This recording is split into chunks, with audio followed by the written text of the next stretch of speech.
Autoridade da doutrina espírita. Controle universal dos ensinamentos dos espíritos. Se a doutrina espírita fosse uma criação puramente humana, só teria por garantia as luzes dos que a criaram. Acontece que ninguém na Terra poderia ter a pretensão de possuir sozinho a verdade absoluta. Se os espíritos que revelaram a doutrina espírita se manifestassem a um único homem, nada lhe garantiria origem, pois seria preciso acreditar na palavra daquele que dissesse ter recebido deles os ensinamentos. Admitindo-se uma perfeita sinceridade, poderia ele convencer perfeitamente as pessoas do seu meio, poderia ter seguidores, mas jamais chegaria a reunir todo o mundo. Deus quis que a nova revelação chegasse aos homens por um meio mais rápido e mais autêntico. Por isso, encarregou os espíritos de levá-la de um polo a outro, manifestando-se em todos os lugares, sem dar a ninguém o exclusivo privilégio de ouvir suas palavras. Um homem pode ser iludido, pode iludir-se a si mesmo, mas não se pode enganar milhões de pessoas que veem e ouvem a mesma coisa. Isto é uma garantia para cada um e para todos. Aliás, pode-se fazer desaparecer um homem, mas não se pode fazer desaparecer multidões. Podem-se queimar livros, mas não se podem queimar os espíritos. Acontece que, queimando-se todos os livros, a fonte da doutrina espírita não seria atingida, pois ela não está na terra. Surge de todos os lugares, e qualquer pessoa pode beber nessa fonte. Se faltarem os homens para propagá-la, haverá sempre os espíritos, que alcançam todo o mundo e aos quais ninguém pode atingir. E em vista disso, os próprios espíritos fazem a propagação do espiritismo, com a ajuda de incontáveis médiuns que surgem de todos os lados. Se houvesse somente um único intérprete, por mais favorecido que fosse, o espiritismo mal seria conhecido, e o próprio intérprete, independentemente de qualquer classe a que pertencesse, seria motivo de desconfiança por parte de muitas pessoas. Nem todas as nações o aceitariam, enquanto os espíritos, comunicando-se em todos os lugares, com todas as pessoas, todas as seitas e todos os grupos, são aceitos por todos. O espiritismo não tem nacionalidade. Independe de cultos particulares, não é imposto por nenhuma classe social, pois qualquer um pode receber instruções de seus parentes e amigos de além-túmulo. Era preciso que assim fosse para que todos os homens se sentissem convocados à fraternidade. Se não fosse posto sobre um terreno neutro, ele teria alimentado as desavenças ao invés de abrandá-las. Na universalidade dos ensinamentos dos espíritos está a força do espiritismo e também a causa de sua tão rápida propagação. A voz de um único homem, mesmo com a ajuda da imprensa, levaria séculos para chegar aos ouvidos de todos, mas eis que milhares de vozes se fazem ouvir simultaneamente em todos os lugares da Terra, para proclamar os mesmos princípios e transmiti-los a todos de forma igual, dos mais simples de entendimento aos mais sábios. Ninguém é deixado de lado. É uma vantagem que nenhuma das doutrinas que já apareceram até hoje possui. Resulta que, se o espiritismo é uma verdade, ele não teme a má vontade dos homens, nem as revoluções morais, nem as perturbações físicas do globo, visto que nenhuma destas coisas pode atingir os espíritos. Mas esta não é a única vantagem que resulta desta posição excepcional. O espiritismo tem também uma poderosa garantia contra as divisões que poderiam nascer, seja pela ambição de alguns, seja pelas contradições de certos espíritos. Essas contradições são certamente um obstáculo, mas trazem em si mesmas o remédio ao lado do mal. Sabe-se que os espíritos, por causa da diferença de conhecimentos que têm, estão longe de possuir individualmente toda a verdade, pois não é dado a todos penetrar certos mistérios. O que cada um sabe é proporcional à sua purificação, e a maioria dos espíritos não sabe mais do que os homens, aliás, sabe até menos do que alguns deles.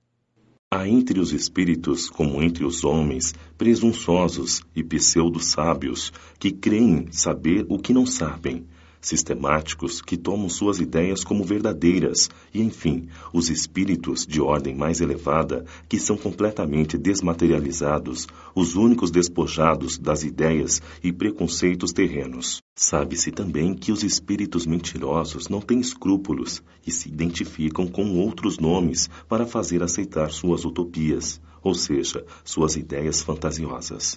É fundamental considerar que para tudo o que está fora do ensinamento exclusivamente moral, as revelações que cada um pode obter terão um caráter pessoal sem garantia de autenticidade e devem ser consideradas como opiniões exclusivamente pessoais deste ou daquele espírito e que seria imprudente aceitá-las e propagá-las levianamente como verdades absolutas.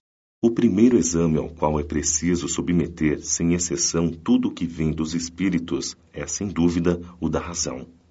Portanto, toda teoria que contrarie o bom senso, a rigorosa lógica e os dados positivos que já possuímos deve ser rejeitada, mesmo que esteja assinada por qualquer nome respeitável.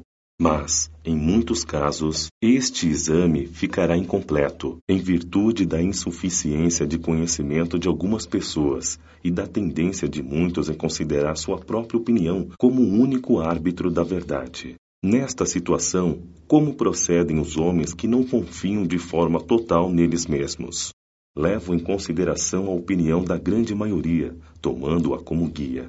É dessa maneira que devemos proceder em relação ao que dizem os espíritos, já que eles mesmos nos fornecem os meios desse controle.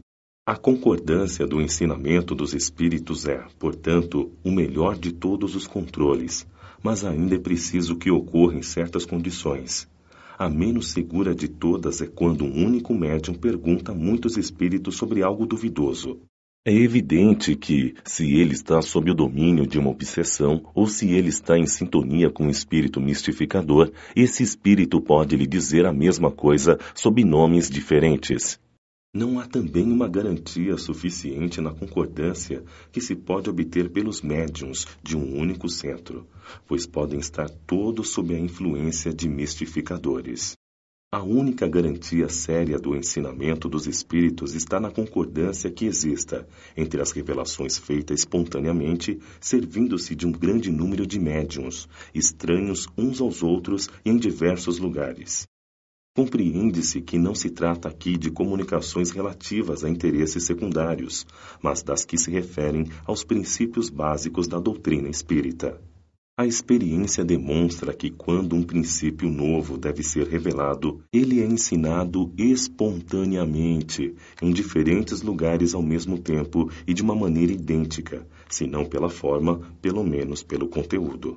Portanto, se ocorrer a um espírito formular uma teoria personalizada, baseada em suas próprias ideias e longe da verdade, pode-se estar certo de que essa teoria ficará circunscrita e limitada, e cairá diante da unanimidade das instruções vindas de todas as partes e de maneira idêntica, como já demonstraram vários exemplos.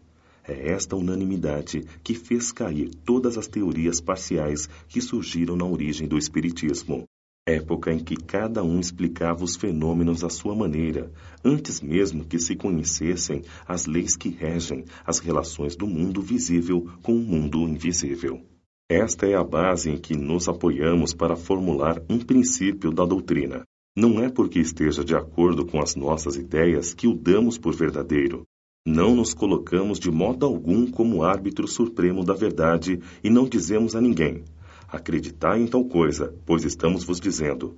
Aos nossos próprios olhos, a nossa opinião é apenas uma opinião pessoal, que pode ser verdadeira ou falsa, visto sermos tão falíveis quanto qualquer outra pessoa. Não é porque um princípio nos foi ensinado que devemos tomá-lo por verdadeiro, mas sim porque ele teve aprovação geral. Na posição em que nos encontramos, recebendo as comunicações de cerca de 1000 centros espíritas sérios, espalhados pelos diversos pontos do globo, temos condições de analisar os princípios sobre os quais esta concordância se estabelece. Essa observação é que nos tem guiado até agora e guiará novos campos que o Espiritismo será chamado a explorar. É assim que, ao estudarmos atentamente as comunicações vindas de diversas partes, tanto da França quanto do estrangeiro, reconhecemos, na natureza todo especial das revelações, que há uma tendência para se entrar num novo caminho e que é chegado o momento de dar um passo. Essas revelações, às vezes feitas com palavras de sentido oculto, muitas vezes passaram despercebidas pelos que as receberam. Muitos outros acreditaram tê-las obtido com exclusividade. Tomadas isoladamente, elas seriam sem valor para nós. Apenas a coincidência lhes dá seriedade.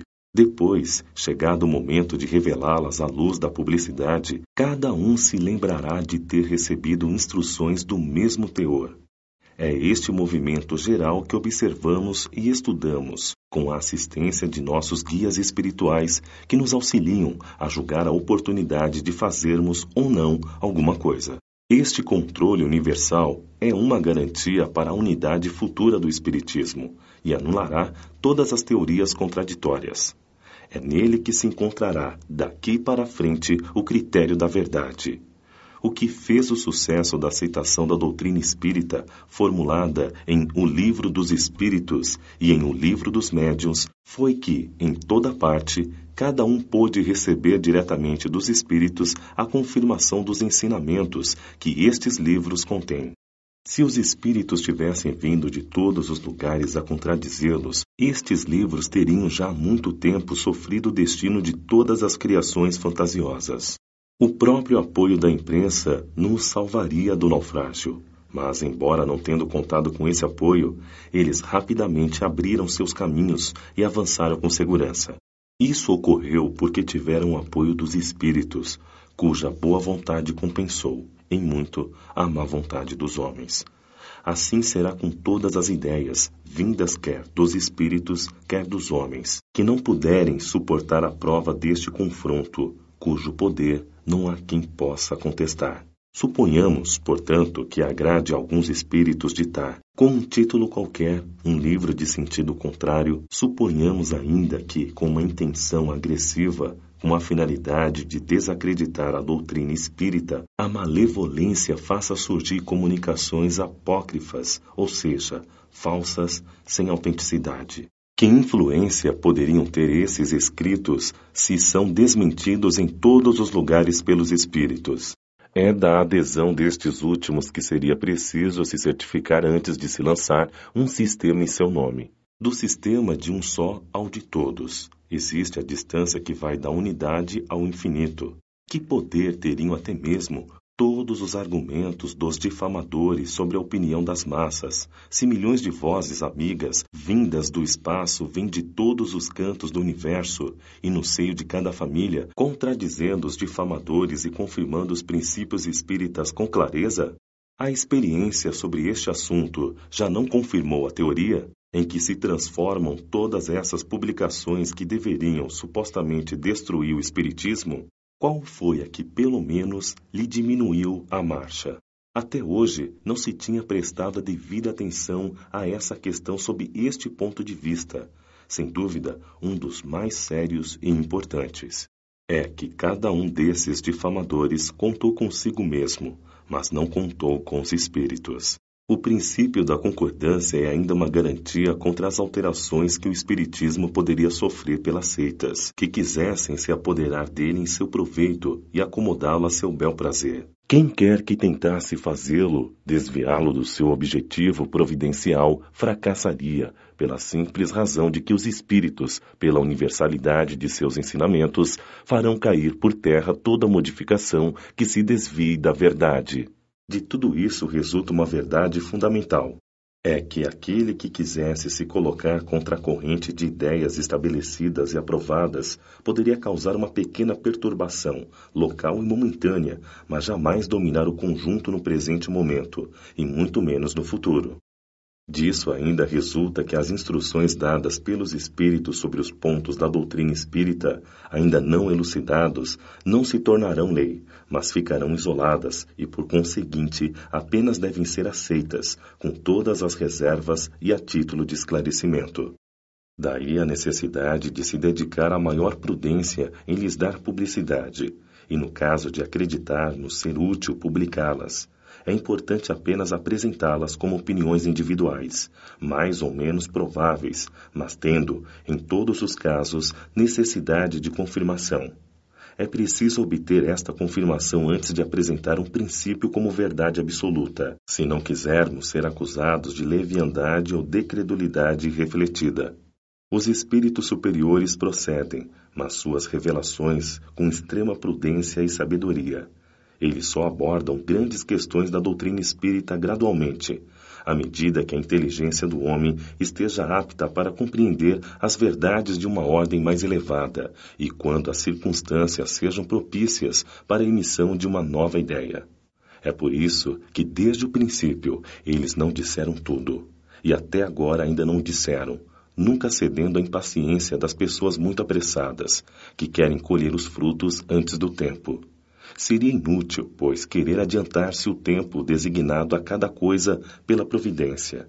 Os espíritos verdadeiramente sérios negariam sua ajuda, mas os espíritos levianos, que não se preocupam com a verdade, respondem a tudo. É por esta razão que, sobre todas as questões prematuras, há sempre respostas contraditórias. Estas considerações sobre os princípios expostos não são o resultado de uma teoria pessoal, mas a consequência natural das condições sobre as quais os espíritos se manifestam. É evidente que se um espírito diz uma coisa de um lado, enquanto milhões de espíritos dizem contrário em outros lugares, conclui-se que a verdade não pode estar com um único ou quase único em sua opinião, pois pretender ter razão sozinho contra todos seria tão ilógico da parte de um espírito quanto da parte dos homens. Os espíritos verdadeiramente sábios, se não se sentem suficientemente esclarecidos sobre uma questão, nunca decidem de um modo definitivo. Declaram apenas abordá-la sob o seu ponto de vista, e eles mesmos aconselham a esperar uma confirmação. Por mais grandiosa, bela e justa que seja uma ideia, é impossível que ela reúna, desde o início, todas as opiniões. As divergências de opinião que resultam disso são a consequência inevitável do movimento que se desencadeia. São mesmo necessárias para melhor ressaltar a verdade. E é útil que tenham lugar no começo do movimento para que as ideias falsas sejam postas de lado mais rapidamente. Os espíritas, que por causa disso têm alguns temores, devem tranquilizar-se. Todas as pretensões isoladas cairão, pela força das coisas, diante do grande e poderoso critério da concordância universal. Não será pela opinião de um homem que se estabelecerá a união, mas pela voz unânime dos espíritos. Não será um homem, muito menos nós, ou qualquer outro, que fundará a ortodoxa espírita. Também não será um espírito, vindo se impor a quem quer que seja. Será a universalidade dos espíritos comunicando-se em toda a terra por ordem de Deus. Este é o caráter essencial da doutrina espírita. Esta é a força e a sua autoridade. Deus quis que sua lei fosse fixada com um alicerce de base inabalável. Foi por isso que ele não quis pôr essa responsabilidade sobre a cabeça frágil de um só homem. É diante desse poderoso tribunal de sabedoria, como um areópago, onde não se impõe nem às sociedades, nem às rivalidades invejosas, nem às seitas, nem às vaidades patrióticas, que virão se quebrar todas as oposições, todas as ambições, todas as pretensões da supremacia individual, pois nós mesmos nos destruiríamos se quiséssemos substituir nossas próprias ideias pelos seus decretos soberanos. Apenas ele decidirá todas as questões pendentes de interpretação que silenciarão as discordâncias e dará razão ou não a quem dê direito. Diante deste imponente acordo de todas as vozes do céu, o que pode a opinião de um homem ou de um espírito? Menos que uma gota d'água que se perde no oceano, menos do que a voz de uma criança abafada numa tempestade. A opinião universal, eis o juiz supremo, é quem se pronuncia em última instância. Ela é formada a partir de todas as opiniões individuais. Se uma delas é verdadeira, tem apenas um peso relativo na balança. Se é falsa, não pode se sobrepor sobre as demais. Nesse imenso conjunto, as individualidades desaparecem, e isso representa uma extraordinária derrota para a vaidade e o orgulho humanos. Este conjunto harmonioso já se anuncia, e este século não passará sem que ele resplandeça com todo o seu brilho, de modo a eliminar todas as incertezas, pois, daqui para frente, vozes poderosas receberão a missão de se fazer ouvir, para reunir os homens sob a mesma bandeira, desde que o campo esteja suficientemente preparado. Aquele que estiver indeciso, preste atenção entre os dois sistemas opostos e observará para onde se encaminhará a opinião geral. Este será um indício seguro, no sentido em que se pronuncia a maioria dos espíritos e os diversos lugares em que se comunicam. É um sinal seguro sobre o qual, dos dois sistemas, será o dominante.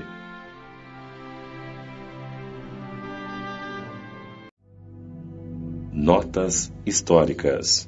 Para melhor compreendermos algumas passagens dos Evangelhos, é necessário conhecer o valor de algumas palavras que são frequentemente empregadas e que caracterizam os costumes e as ideias da sociedade judaica daquela época.